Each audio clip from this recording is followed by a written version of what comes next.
Hi everyone, I'm Vivan Vashni, your host for today, and welcome to my channel. I'm really excited to shoot the very first episode of my series, Venture with Vivan, where I sit with young achievers in finance, entrepreneurship, tech, and AI and talk to them about their journey, turning their journey into an actionable lesson for you guys. Today I have with us Mr. Aditya Singh, who has worked with Lighthouse HQ from the very beginning. He has done his bachelor's in economics from the University of British Columbia, and most importantly, he is an ex-Singapore international student, my current school. And so, for many of our listeners, including me, who are young, we also want to join a startup. So, you being in that position for 2 years now and still being under 25 or 30, being that young, what is there a suggested simple financial playbook, personal finance playbook that you will suggest, including savings rate, emergency funds, or thinking about ESOPs, as you said? So there's a couple of things I would say. I think one, it's worth, regardless if you're willing to join a startup or not or want to, it's worth having like a 6-month emergency fund. Simply because like let's say the opportunity does arise, Yeah. or like you want to do your own thing. So come se kam you have 6 months of money in the sense ki you can take this risk, you can explore this opportunity, and then if it doesn't work out, you're not that bad off financially. The other thing is also like figuring out how much this equity is truly valuable to you, right? Because a lot of people, for example, even at like Brex, you get an option to like choose your equity and versus cash split, Okay. right? So you don't have to like, you get like compensation, and then you can split that compensation up to some degree on how much equity you want and how much cash you want. Okay, so you get a number and then you can divide. You can divide it. Okay. Like there's obviously guardrails in that because they're not going to be like, okay, cool, here's, let's say 70 grand, take 70 grand in equity, right? That's legally, it's not too super feasible for you to do that, right? So I would, like, if you're considering joining it like financially about like what ESOPs and shares, how much do you truly think this company is going to grow, right? Because your startup salary is not going to be as high as like your salary you'll get at like a big tech company. Like Google, Amazon, Meta, they will all pay you way, way, way more cash-wise, and like Then give at me- starting of course. equity-wise as well, Yeah. straight up compared to what your startup initial salary is going to be. Okay. It's like a decision you need to make on how much, like how committed are you to this, and how also much- like how confident you are in yourself and like the company itself. And another thing that should be a part of the finance playbook is how are you aiming to allocate what you're earning in terms of financial assets? Where is the investment coming into the play? So I do this slightly differently compared to some of my friends. Okay. I simply out of like some sense of risk and paranoia, I guess, as well in the markets, is I choose to always, until I have like a few months of savings, I choose to not invest. Personal decision. It's probably not the best one. I am slightly risk averse in that sense. But ideally, like you should still be, regardless of your salary, like if you're able to like meet rent, meet groceries, meet like basic expenses, after some point, your money should get split into savings and investments. I was reading about this like few years ago when I basically got my first salary, like what should I do with this? First time in my life I'm getting money from someone who isn't my parents, right? So it was, okay, what should I do with this? And I kind of learned relatively quickly once I had like my savings in place that like kind of like split them into like what you feel comfortable. Some people feel like incredibly confident about their ability to pick stocks. I am not one of those people. I have learned the hard way that I am not one of those people. So I just choose to like put majority of my money in index funds, and then like maybe in like some stocks which I feel incredibly confident about. Sure, but like I probably allocate maybe like 30% of my income to that though, because like simply because I live in a expensive city, maybe around 45% or like maybe upwards of that just goes to like living expenses like rent, groceries. Having a girlfriend is expensive.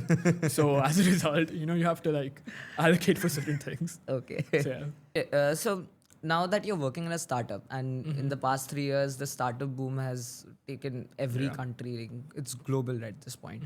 US has touched 800 unicorns. India has touched 120 unicorns, and 11 entrants were new in 2025 itself.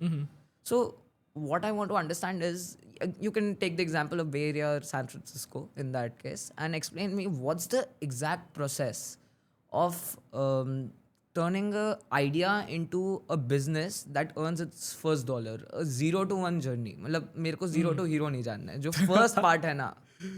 Acha, so the first part is basically you can think about it in two different. One is like market validation and one is product market fit, right? Basically, every startup is to some degree selling something. Yes. Right? Otherwise, where are you making this? Where are you raising this investment from? Some do. That's a different topic altogether. But essentially, most normal traditional businesses at least work that way, right? And that process is Arnold Schwarzenegger has this really funny quote, whereas like the first million is really hard. So that's why some people just go for the second one. So the process of finding the product market fit is, for most businesses, really, really hard. Like you can think about like a lot of the different businesses which are big right now. For example, Slack, right? Slack was like a gaming channel, right? It was not gaming channel. It was a gaming company. Yeah. But like the internal users use their internal platform to like communicate. Yes. So they decided eventually to shut that down and like launch it as like an actual internal messaging platform, right? Stories don't have to be that dramatic, but they do sometimes require like you to pivot significantly. So a lot of common pitfalls are like you see happening is that people aren't willing to like listen to their users, right? So this is sort of common when there is like a level of arrogance, right? Because if you are starting a company, you are either, if you're not intelligent, you're clearly driven to some degree, right? Yes. So there is a thing of like, oh no, like this user is wrong. I don't need to like take this feedback into account, right? There is some degree of that. It's rare, like it does happen. Most often it is just like also a thing of time. My founder said this quote to me, and it is, startups die by two ways, which is either homicide or suicide. Okay. So homicide is they ran out of money. Yeah. Right, which is like, okay, cool, you raised funding, nahi hua funded, you didn't get enough revenue. Exactly. Second one is suicide is like you had internal disarray, Yeah. like you all were beefing, Yeah. and then it just split. You collapsed. You imploded basically, right? You went as like a supernova or you imploded. One of those two. And a lot of founders end up making this mistake of not tying it with actual numbers. According to you, what is PMF in hard data? Is it retention? Is it unit economics turning positive? I don't know if it's unit economics turning positive, because that, like, yes, it is, of course. At the end of the day, everyone wants to make profit, right? But like for some businesses, that's only going to happen at scale, like Zomato and Uber, for example, right? I feel like it's mostly when either you have like a really good reputation in the market. For example, right, let's take lighthouses like Visas, for example. It took us a very long time to have our first recurring customer. That's because most people don't need multiple visas, right? Like, but what happens is once you have like someone do a really good job for somebody, that like network effect grows of like they tell their friend who needs a visa, so on and so forth. So there's some degree of that. The biggest one is just like recurring stuff, like getting someone signed up to a contract. It's also like there's this really weird thing of like how many logos you have. As well, like if you have like a big logo, oh my god, you have product market fit. Which is like sad, but like to some degree true. Like if you have like a massive logo, yeah, you probably have done something really amazing to validate it, right? Okay. So one more thing that I want to know is that what are specific economic assumptions that you took into your initial model? Was it customer acquisition cost, be it unit economics, or probably profit margin, break-even point? And what turned out to be the most strong out of them when you hit the market actually? So this is like a market to market thing. For us, it was actually the one metric that we focused on and we still focus on is how long does it take for you to get your visa, right? Because of course, approval rates, they have to be above like they have to be above industry standard, right? But like the differentiating factor between like traditional law firm and like a tech company which does this kind of thing is how fast they're doing it, right? Because like at the end of the day, like law firms will also give you like a really good product at the end of the day. It's how fast did they do it and how do they make you feel doing it. Because have you ever interacted with a lawyer, for example? No. Okay. So they take a lot of time to reply to your emails. They do not work like a normal, like unless it's like your personal lawyer, they take a lot of time to reply to your emails. And like customer service is not really a thing. Like there's no CX department, for example, right? So for us, the main metric that we truly looked at was like, how much time did it take for us to like prepare someone's case?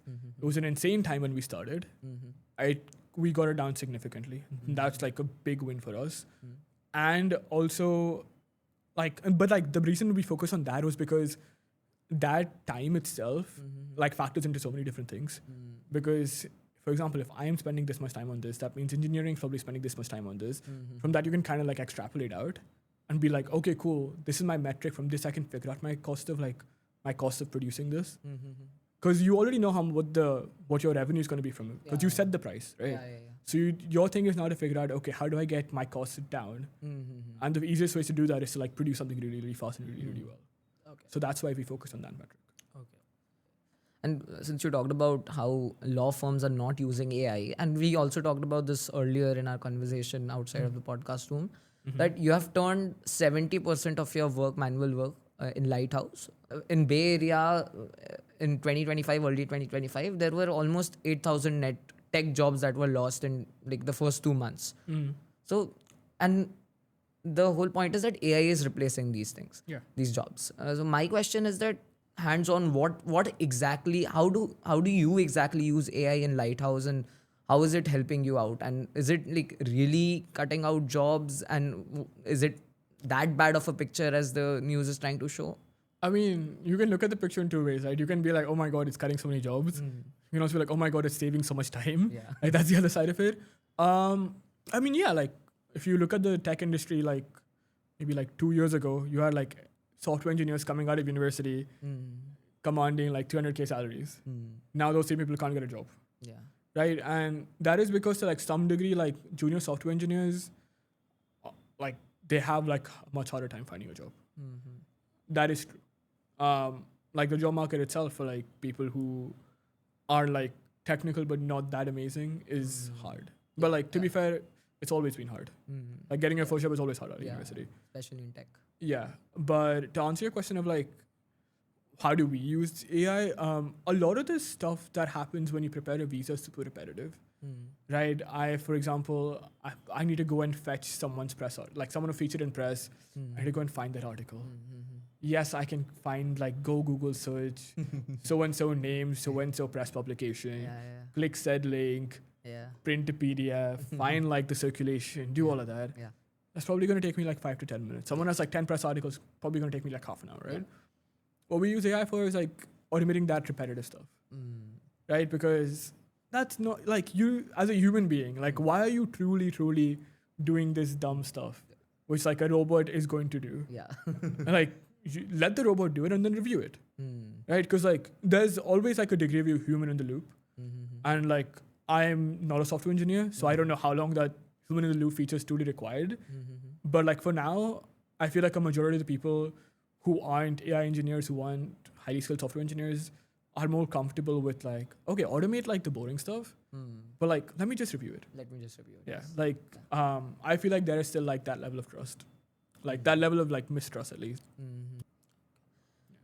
We had this discussion earlier about how you are not only doing the part of your job in a startup, whereas you're doing all the things. Like everybody has to have a rounded portfolio when there are less people in the team and you have to run that startup. So can you emphasize more on this, and how is it that, because that gives a real picture of the atmosphere in a startup for any young listener who is seeing this podcast. So give me an example, like how what do you mean by working all around? So when so I work in ops. I'm technically like a business operation person. I went to see the actual first office we moved into. That is not my job theoretically. If you look at like a job requirements for like a business ops person, it is not, hey, please like check out the new offices that you can move into, right? It is that. It is not, okay, cool. Can you carry these documents to FedEx and please mail them off? Like there are things which you will do, which you will end up doing, because it becomes like your second home. Yeah, for sure. Like I spend more time with my coworkers than like anyone else in my life, for better or for worse. We realized this when there was like actually a bunch of like, I think there was like 19, 20-year-olds who like were on like a tour of San Francisco, tour of the Bay Area. So they'd just come from like, they'd gone to the HP offices, they'd gone to the Meta offices, they'd gone to Adobe, and then at the end of their day, they had come to us. And our office at that time, it was basically, it was a residential building. So it got zoned for commercial, so you could lease it out for like office space. So our office was this apartment on like the ground floor of like a Edwardian house. So it is literally, ideally it is someone's home. Like the buildings next to us were actual residences. right? And like someone walks in there and like they were sitting down and they had a bunch of questions for us. And one of the questions was, how much time do you guys spend together? And it like the answer is, I'm probably spending the vast majority of my waking hours with these people. So you're gonna have to like become friends with them. So if you can't, that's gonna suck. And two, you're just gonna have to do like a lot of random things, like I don't know, order dinner, like coordinate DoorDash orders. Yeah. It's like you will do a bunch of random stuff. What do you find better? Is it that environment in a startup where you're doing all of this and spending most of your waking hours with your employees, your colleagues, or is it doing a traditional job which you said was boring? And what's your perspective around this? So I feel like startups have their pros and cons. Yeah. Like the hours are long. Yeah. It's hard. Like yes, it's a lot of fun, but like it's hard. It's like there's a reason that startups aren't for everybody. There's a reason that burnout exists. Yeah. Right? So on the other side, it is fun. It's engaging. You're probably doing something that you truly care about. Otherwise, like there is no reason. If you're good enough to like competently like be working in a startup, you could probably make more money like a larger tech company doing something which is way more relaxed. Right? So there is that. But like working at a bigger company has like its benefits, right? Because like if you are working like I used to basically work like an 8 to 5 at this when I was at Brex, 8 to 5:30 probably. You could have like a life. Yeah. Sons are like, okay, cool. I would play football twice a week. Like Wednesdays at like 7. I knew latest at 7 I'm going to be off work. Like unless that's like something truly which has gone wrong, I'm going to be off work by like latest 7, right? I can go play football. Yes. It's all fine. I know for a fact that I can plan certain things and I'm going to be able to get to them. Right? Is it worth the sacrifice joining a startup? For me it was. I don't know if everyone can say that. Like I say this right now because like we're doing pretty well. Yeah. Like would I have the same answer if we were doing really badly? Probably not. Like if I was now currently broke, I had no money, I was just like, oh God, what am I doing with my life? I'd probably have like a different answer. But I feel like it's kind of worth doing it, especially now, because like I have, like I said before, I have no like true responsibilities right now. Right? I kind of just needed like make sure I have enough on my bank account to like pay for rent, pay for food, maybe go out. Like that's kind of all I truly need to do financially, and like in that sense, it's kind of worth for me to take the risk. If I was like 35 and had like a wife and kids, I don't know if I'd be like equally willing to like take this risk. I think what I take away from this is that when you are young, that's the best time to join a startup. Yeah. If a 19-year-old wants to be startup ready by 25, Oh God. Okay. based on your experience, what are the skills that or experiences that a person should have, that a 19-year-old student should have? For example, internships, some programs, or actually just spending some time working in a startup at 23 or 22. What's the exactly maybe 2-3 skills that is really required? I don't feel like there's like skills truly. I feel like there's traits which make more sense. Cause like, I don't know, like I look at like our team and it's too diverse to have like one skill which is like dominant. But like there are traits which are dominant. One is you do need to be competitive. So if like there is like something you've done previously which has had required you to like truly want to win, either that or like hate to lose. Right? There's like only two sides of the coin.